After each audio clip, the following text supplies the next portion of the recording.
Assalamualaikum warahmatullahi wabarakatuh. Kami dari kelompok 4 akan mempresentasikan terkait dengan model supervisi pengembangan direktif pada sekolah dasar atau madrasah ibtidaiyah.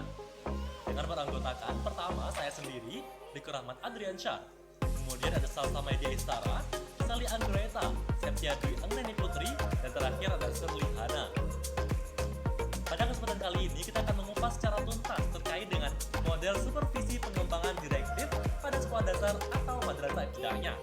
Perlu kita kaji kembali teman-teman bahwasanya pengawasan terhadap penyelenggaraan pendidikan tentu sangatlah penting agar dapat terus menjaga ketercapaian dan standar nasional pendidikan. Kegiatan pengawasan dibarengi dengan pemberian arahan maupun wejangan terkait segala regulasi dan siklus yang ada pada sekolah dasar. Tanggung jawab dalam peningkatan profesionalitas tenaga pendidik dan kependidikan merupakan kewajiban dari masing-masing pihak. Namun, kepala sekolah tak memiliki andil dalam pembinaannya melalui supervisi tentunya. Maka, kepala sekolah harus melaksanakan supervisi secara baik sesuai dengan fungsi supervisi, menggunakan pendekatan dan teknik yang tepat. Supervisi pendekatan direktif. Menurut Sahertian tahun 2010 halaman 46, pendekatan langsung atau pendekatan direktif merupakan pendekatan terhadap masalah yang dilakukan secara langsung, baik ketika masalah tersebut terjadi di tempat maupun setelahnya, yang artinya supervisor akan mengarahkan langsung dan bersifat lebih dominan. Sedangkan menurut Imron tahun 2011, supervisi pembelajaran yang berorientasi direktif menunjukkan perilaku-perilaku pokok antara lain klarifikasi, presentasi, demonstrasi, penegasan, standarisasi, dan penguatan. Menurut Zuhriyah tahun 2010, pendekatan direktif memiliki beberapa karakteristik, diantaranya yaitu yang pertama, supervisor bertindak sebagai instruktur yang harus mengetahui banyak hal mengenai seluk-beluk pendidikan. Yang kedua pihak harus menetapkan standar dan kompetensi yang harus dicapai terutama bagi seorang guru atau tenaga pendidik. Yang ketiga, menggunakan pendekatan yang bersifat instruktif atau yaitu inisiatif pemecahan berbagai masalah berasal dari supervisor. Yang keempat, guru hanya menerima semua keputusan untuk solusi pemecahan masalah yang telah diputuskan oleh supervisor. Dan yang terakhir, yang kelima, supervisi tujuannya adalah untuk membantu para guru agar menjadi tenaga pendidik yang profesional. Kemudian kita beralih kepada langkah-langkah untuk melakukan pendekatan direktif. Di antaranya yang pertama, yaitu mengidentifikasi data. Yang kedua, diagnosis permasalahan yang sedang dihadapi oleh orang yang akan disupervisi. Dan yang terakhir atau yang ketiga, supervisor memberikan terapi berupa solusi untuk pemecahan masalah. Menurut Afri Cawidia dan kawan-kawan tahun 2017, bagi tipe guru yang mempunyai kedisiplinan dan etos kerja yang kurang baik, maka harus dilakukan dengan supervisi secara langsung atau direktif.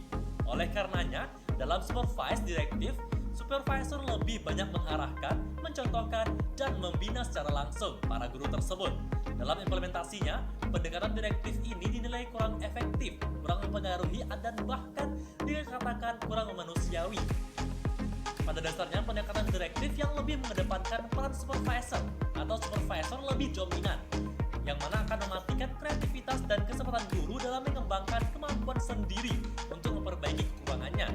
Dalam pendekatan supervisi direktif ini, supervisor seakan-akan sebagai penanggung jawab dari seluruhnya, sementara tanggung jawab guru bersifat rendah atau bahkan tidak dianggap sama sekali. Maka banyak dari mereka yang menganggap bahwasanya supervisi direktif ini memiliki kekurangan yang dinilai kurang efektif. Menurut Zuhriyah tahun 2010, meskipun model pendekatan supervisi direktif ini dipandang kurang efektif, tetapi terdapat temuan penelitian yang menunjukkan bahwa terdapat guru yang lebih suka dengan model pendekatan supervisi direktif ini. Nah, penemuan Brown dalam Zuhriyah tahun 2010 bahwa terdapat beberapa guru yang memberikan reaksi yang baik terhadap model pendekatan supervisi direktif ini. Oleh karenanya, pendekatan supervise ini sebaiknya dilaksanakan dengan lebih selektif lagi. Penggunaan bahasa yang baik, sopan, dan lebih berempati dapat diterapkan oleh seorang supervisor. Selain bahasa, situasi penyampaian yang mendukung juga diperlukan agar nantinya juga dapat memberikan dampak yang lebih baik.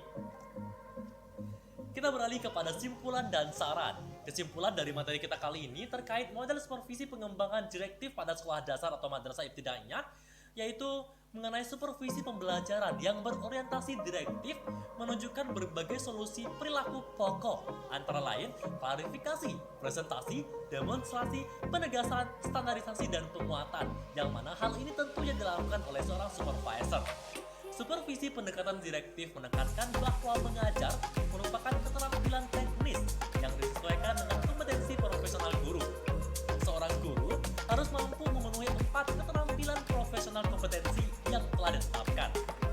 Selanjutnya, seorang guru harus juga menguasai 4 dari kompetensi tersebut, sehingga seorang pendidik mampu menjalankan tugasnya dengan baik. Hal ini bertujuan agar semua guru mampu mengajar secara efektif serta mampu mewujudkan suasana pembelajaran yang kondusif. Melalui adanya model supervisi pengembangan direktif, maka diharapkan dapat meningkatkan kemampuan guru baik dalam proses pembelajaran maupun dalam pemecahan permasalahan atau problem solving terkait hambatan yang hadir selama proses kegiatan pembelajaran berlangsung.